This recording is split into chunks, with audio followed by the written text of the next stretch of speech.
Las curvas de enfriamiento nos muestran principalmente cómo con el paso del tiempo la temperatura de un material disminuye. La gráfica del lado izquierdo corresponde a un material que no está bien inoculado. Se podría decir que la inoculación corresponde a la adición de núcleos que son heterogéneos de una manera controlada para poder incrementar el número de granos de una pieza colada. En el punto A se muestra cómo el líquido está siendo vertido. Después pasamos al punto B, se muestra cómo el material alcanza una temperatura en la que se solidifica. La diferencia de estas dos temperaturas que existe se le conoce como el sobrecalentamiento. Para que el material pase al punto C, que se aparece en la gráfica, debe subenfriarse y esto se hace para que alcance una nucleación homogénea. Para el punto D tiene que existir un proceso llamado recalescencia que consiste en el incremento de temperatura del líquido subenfriado que tuvo como resultado la formación de núcleos. Posteriormente, para pasar al punto D, del punto D al punto E, la solidificación sucede a una misma temperatura o a través de un proceso isotérmico, que es lo mismo. A este proceso se lo conoce como interrupción térmica. Ya cuando esta, o la pieza más bien que estábamos solidificando, alcanza el punto E, la pieza se encuentra completamente sólida y el proceso alcanza la temperatura ambiente.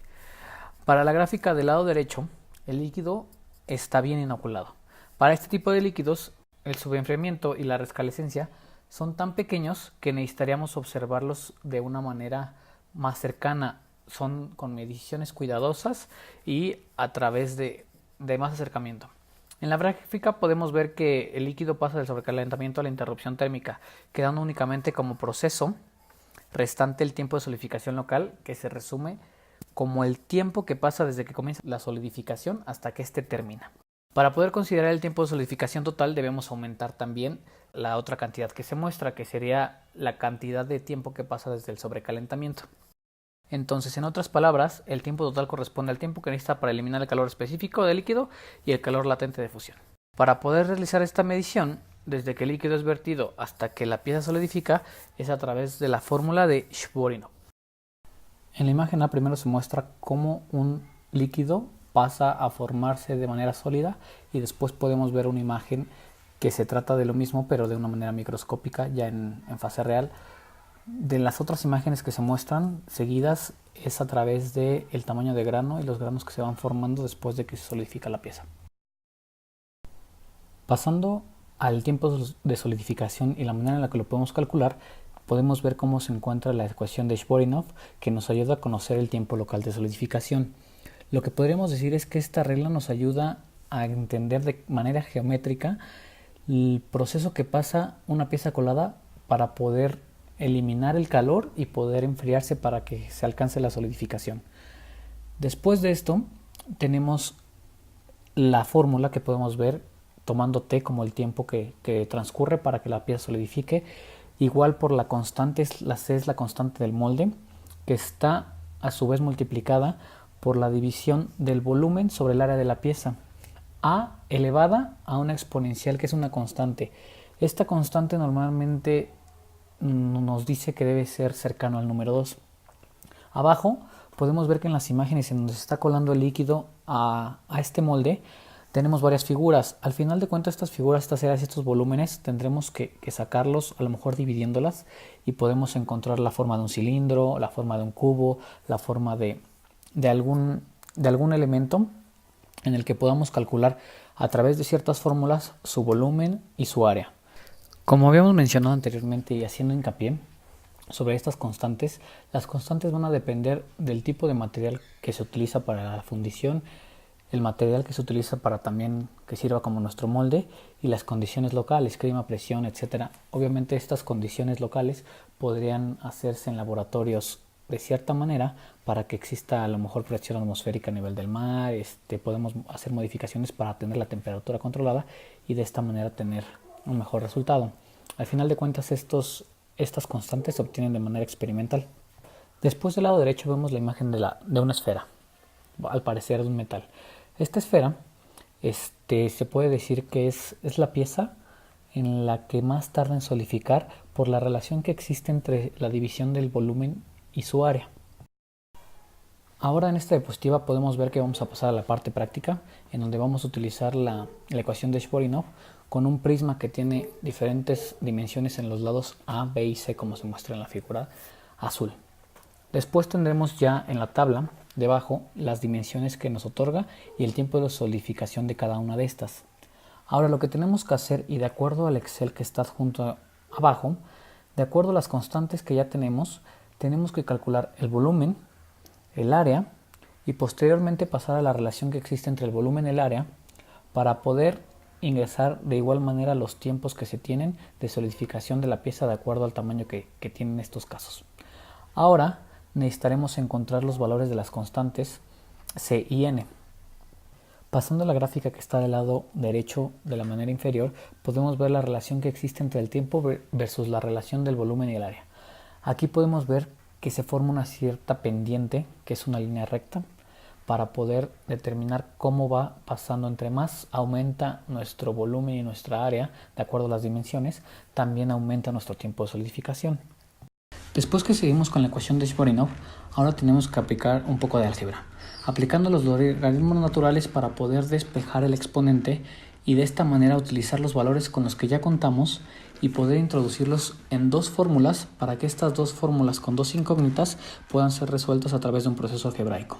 Estando aquí en esta parte, después de que trazamos una línea recta sobre los puntos que nos dieron como resultado después de obtener los diferentes valores del volumen sobre el área y el tiempo de solidificación de cada uno de estos, nos damos cuenta que se forma una línea recta. Lo que tenemos que ser cuidadosos es que existen puntos que están poco debajo de la línea recta y es mejor utilizar los puntos que se encuentran justamente sobre la línea recta para tener resultados de una mejor manera.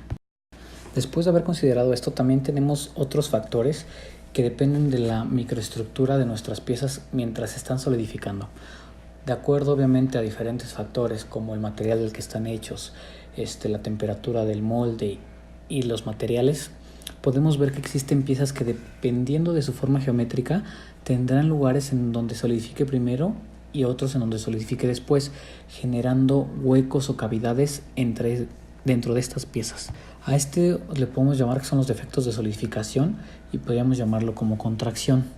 La manera en la que podemos controlar este tipo de cavidades es a través de una pieza conocida como mazarota, que es una reserva adicional del metal que está siendo solidificado para que pueda ponerse sobre las piezas que van a tardar más y de esta manera no existan cavidades. Debajo podemos ver tres piezas diferentes en las que en la primera pieza la mazarota, que está en forma cilíndrica, nos va a ayudar a que la pieza que está sobre encima del prisma con una medida de 6×3 pueda solidificar de la misma manera que estaría solidificando la pieza de 6×8. Más adelante en las otras dos figuras podemos ver que existen puntos en donde podemos o debemos colocar una mazarota para evitar que existan cavidades. En la aplicación, en las piezas y herramientas que usamos en la vida diaria como las que se muestran en la figura, debemos considerar las cantidades de piezas con las que se cuentan para tener una colocación exacta de las mazarotas que son necesarias para evitar los defectos potenciales de nuestras piezas. Pasando a las siguientes figuras, vemos que las cavidades generan problemas en nuestras piezas terminadas. Estas piezas terminadas, si es que las exponemos a altas tensiones o a alguna fuerza externa, estas podrían sufrir momentos en los que se quiebran y producen fallas en nuestras piezas, generando una mala calidad hacia el cliente, generando un impacto de confianza hacia la compañía y pérdidas económicas. Dentro de la figura en esta nueva diapositiva podemos ver que existen tres piezas. Estas tres piezas se componen de dos prismas y en la parte superior un cilindro. El cilindro lo vamos a considerar como nuestra mazarota. Normalmente, cuando queremos y sabemos que existe una pieza o un prisma que no va a solidificar a tiempo, colocamos esta mazarota. Debemos considerar que la mazarota debe solidificarse en 1.25 veces más el tiempo de la pieza total. Esto quiere decir que tenemos que aumentarle 25% del tiempo de solidificación a la mazarota. Como lo habíamos visto anteriormente, tenemos una gráfica de solidificación. En este caso vamos a ser más precisos y vamos a hablar de una solidificación de un metal puro. Como podemos observar, las diferentes etapas nos las muestran las figuras que se van mostrando poco a poco. En la A vemos que todavía sigue ahí el líquido. En la B lo mismo, pero obviamente ya está pasando por un proceso de enfriamiento, entonces ya cuenta con una menor temperatura. Pasando al C, en donde en el C observamos que ya existen pequeñas partículas que ya empiezan a solidificar. Pasando a la E, en donde las partículas ya están más grandes, en donde llegamos al final en el punto F, en donde ya contamos con una solidificación total del objeto. Al llegar al punto G tenemos la solidificación completa. Aquí tenemos que del punto C al punto F tenemos el tiempo de solidificación local y el tiempo de solidificación total es desde el punto A hasta el punto F en donde ya tenemos la pieza terminada. Pasando a esta nueva gráfica de solidificación, vemos que existe una diferencia. ¿Por qué? Porque esta es la gráfica de una aleación. Lo que podemos observar como igual de acuerdo a un metal puro es que los puntos A, B y C desde que se vierte el líquido hasta que comienza la solidificación son iguales. Pero ¿qué sucede cuando pasamos al punto D? Debido al componente de aleación que contiene este componente, existe una desviación generando una caída, a diferencia de un metal puro en el que veríamos que el proceso de solidificación se lleva en una línea recta. En el caso de la aleación nos damos cuenta que no es a la misma temperatura, es por eso que a partir del punto D se muestra una caída. A este efecto se le conoce como rango de solidificación. Al igual que en el caso anterior, vemos que los núcleos de grano empiezan a solidificar, continúan de la misma manera hasta llegar al punto F en donde la pieza está completamente solidificada. En este caso ya no existe diferencia, los granos son iguales, son granos equiaxiales en una pieza terminada al 100%. Ahora podemos ver dos diagramas isomorfos. Los diagramas isomorfos suceden cuando tenemos dos elementos que son 100% solubles, o sea, en este caso tienen solubilidad ilimitada. Y como se muestra en la primera gráfica del lado izquierdo, vemos que existen elemento A y elemento B. La diferencia que existe entre estos dos va a ser el rango de solidificación. Es por eso que si tenemos un elemento y vamos agregando 10% del otro, 20% del otro, que es el soluto, vamos a tener esta diferencia en el rango de solidificación. Ahora, pasando al lado derecho para un ejemplo más específico, tenemos un diagrama isomorfo con cobre y níquel. Ahora, esto es un diagrama de fases. El diagrama de fases nos dice qué podemos encontrar o qué podemos esperar a una temperatura determinada y a una composición química determinada. Ahora, introduciéndonos a un punto específico en donde podemos ver que a 1300 grados a 50% de níquel nos encontramos que tenemos alfa y L, en donde alfa es una solución sólida. En las figuras que vemos del lado izquierdo, con las flechas que están marcadas, vemos que tiene alfa 52. ¿Esto qué nos quiere decir? Que tenemos 52% de cobre en nuestra solución sólida y el resto es de níquel. En este caso, conforme baja la temperatura, podemos ver que la composición química tiene una variación. Podemos observar que existe 43% de cobre y 57% de níquel. Después al final, y como estos son materiales 100% solubles, vemos que el cobre baja hasta el 40% y ahora el níquel es del 60%. Ahora en nuestro diagrama de fases nos vamos a centrar en cada una de las líneas que están marcadas. Estas líneas se les conoce como isopletas. Cada una de estas isopletas representa la curva de enfriamiento de la aleación correspondiente. Ahora, para ser más precisos, en donde tenemos 40% de cobre, vemos los dos puntos marcados en rojo. El punto superior a 1280 grados nos marca todavía la aleación se encuentra en estado líquido.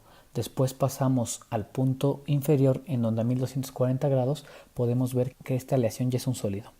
Por último podemos ver que tenemos una colección de curvas de enfriamiento. En este caso las curvas de enfriamiento son para una aleación que es molibdeno-vanadio. En la parte superior izquierda de la gráfica podemos ver que nos marca el 100% de molibdeno para terminar al último con el 100% de vanadio. Lo que pretendemos hacer en este caso es pasar de las temperaturas de enfriamiento a un diagrama de fases. Y como habíamos mencionado anteriormente, cada una de estas curvas de enfriamiento, que es una línea, nos hace referencia a una isopleta en el diagrama de fases. Como primer punto tenemos el 100% de molibdeno. Nuestra gráfica de temperatura para nuestra curva de enfriamiento tenemos un solo punto que tenemos que trasladar en donde se encuentra el 100% molibdeno y 0% vanadio. Lo mismo hacemos con las siguientes gráficas en donde va aumentando el porcentaje, pero en este caso, y como habíamos visto anteriormente, tenemos que colocar dos puntos, el punto de líquidos y el punto de sólidos. Y es de esta manera como logramos nuestro diagrama de fases.